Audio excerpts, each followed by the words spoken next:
ഞങ്ങൾ ഗുരുവായൂർ അമ്പലത്തിലേക്ക് പോയിട്ടുണ്ടായിരുന്ന ഒരു യാത്രയുടെ വീഡിയോ ആണ്. വൈകുന്നേരം 8:30 ആയപ്പോൾ ഞങ്ങൾ മാരാരിക്കുളം സ്റ്റേഷനിൽ നിന്ന് ഗുരുവായൂരിലേക്കുള്ള ട്രെയിനിൽ കയറി. കുറച്ചു നേരത്തെ കാത്തിരിപ്പ് കഴിഞ്ഞപ്പോഴത്തേക്കും ഞങ്ങൾ പ്ലാറ്റ്ഫോമിൽ എത്തിച്ചേർന്നിരുന്നു.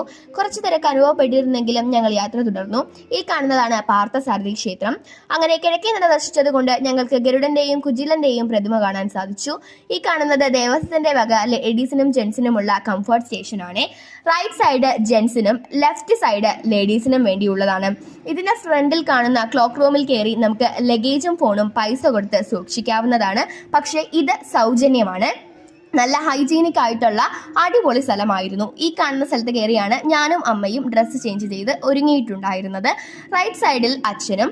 അങ്ങനെ ഞങ്ങൾ ഒരുങ്ങിയെല്ലാം കഴിഞ്ഞ് അമ്പല ദർശനത്തിനെത്തിയപ്പോഴാണ് ഫോൺ അലൗഡ് അല്ല എന്നുള്ള കാര്യം പറഞ്ഞത്. അതുകൊണ്ട് കുറച്ച് വീഡിയോ എടുക്കാൻ സാധിച്ചിരുന്നുള്ളൂ. ആനയും കണ്ട് പിന്നെ ആ ലുക്കിൽ തന്നെ കുറച്ച് ഫോട്ടോയും എടുത്തപ്പോൾ അന്നത്തെ ദിവസം കഴിഞ്ഞിരുന്നു. Thank you. ബൈ.